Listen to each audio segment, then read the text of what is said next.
Class 10-এর বায়ুমণ্ডল, chapter 2 বায়ুমণ্ডল। তোমরা সবাই মন দিয়ে শোনো আর লেখো, সবাই লাইক অ্যান্ড সাবস্ক্রাইবটা দিয়ে দাও। ক্লাস 10-এর জিওগ্রাফি, চ্যাপ্টার 2 বায়ুমণ্ডল। অশ্ব অক্ষাংশ কাকে বলে? নিরক্ষীয় নিম্নচাপ বলয় ও মেরুবৃত্ত প্রদেশীয় নিম্নচাপ বলয় থেকে বিক্ষিপ্ত ঊর্ধ্বগামী উষ্ণবায়ু শীতল হয়ে ভারী হয়ে উভয় গোলার্ধের 25 থেকে 35 ডিগ্রি অক্ষাংশে সৃষ্ট কর্কটীয় উচ্চচাপ বলয় নেমে আসে। ফলে এই অঞ্চলে বায়ুর কোনো পার্শ্ব প্রবাহ থাকে না, শান্ত অবস্থা বিরাজ করে। উত্তর গোলার্ধে এই অঞ্চলকে কর্কটীয় শান্ত বলয় বা অশ্ব অক্ষাংশ বলে। ওজোন স্তরের গুরুত্ব আলোচনা করো। এই স্তর সূর্য থেকে আসা 3টি ক্ষতিকারক রশ্মিকে শোষণ করে জীবজগৎকে ক্ষতির হাত থেকে রক্ষা করে। এই স্তর ভূপৃষ্ঠ থেকে বিকিরিত দীর্ঘ তরঙ্গের অবলোহিত রশ্মির বিকিরণে বাধা দিয়ে বায়ুমণ্ডলের উষ্ণতার ভারসাম্য বজায় রাখে।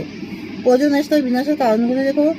নগরায়ন ও শিল্পায়নের প্রসারের সঙ্গে nitrogen dioxide, nitric oxide, nitrous oxide প্রভৃতি বিষাক্ত গ্যাস ওজোন স্তর বিনাশ ত্বরান্বিত করছে। হলন যৌগের, বিশেষত হ্যালোন 1211 ও হ্যালোন 1301 যৌগ দুটি ওজোন স্তর বিনাশে বিশেষ ভূমিকা নেয়। টেরাইডো বোমো কার্বন, মিথাইল বোমাইড প্রভৃতি ওজোন স্তর বিনাশ করে। কলকারখানা থেকে নির্গত ধোঁয়া, সুপারসনিক জেট বিমান কর্তৃক পরিত্যক্ত জলীয় বাষ্প ওজনের বিনাশ ঘটায়। গ্রিন হাউস এফেক্ট বলতে কি বোঝো?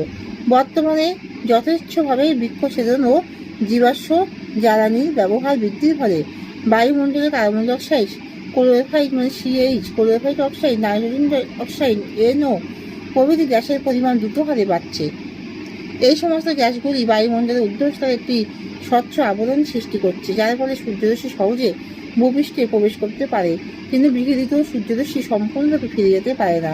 ফলে পৃথিবী পৃষ্ঠের উষ্ণতা ধীরে ধীরে বৃদ্ধি পাচ্ছে, যা গ্রিন হাউস এফেক্ট নামে পরিচিত। মেঘাচ্ছন্ন রাত্রি অপেক্ষা মেঘমুক্ত রাত্রি শীতল কেন? দিনের বেলায় মেঘমুক্ত আকাশ থাকলে আগত সৌরকিরণ বাধাহীনভাবে ভূপৃষ্ঠে পৌঁছায়, ফলে ভূপৃষ্ঠে ও বায়ুমণ্ডলের উষ্ণতা বৃদ্ধি পায়। তেমনি রাত্রে পার্থিব বিকিরণ বাধাহীনভাবে হয় ও রাত্রে উষ্ণতা কমে যায়। কিন্তু আকাশ মেঘাচ্ছন্ন থাকলে দিনের বেলায় আগত সৌরকিরণ মেঘে বাধা পেয়ে ভূপৃষ্ঠে পৌঁছাতে পারে না। তাই দিনে উষ্ণতা কম হয় এবং রাত্রে পার্থিব বিকিরণ মেঘে বাধা পেয়ে পৃথিবী পৃষ্ঠে ফিরে আসে, তাই রাত্রে উষ্ণতা বৃদ্ধি পায়। সেই জন্য মেঘাচ্ছন্ন রাত্রি মেঘমুক্ত রাত্রি অপেক্ষা বেশি উষ্ণ হয়। ক্রান্তীয়মণ্ডলের মহাদেশগুলি পশ্চিমে কেন মরুভূমি সৃষ্টি হয়?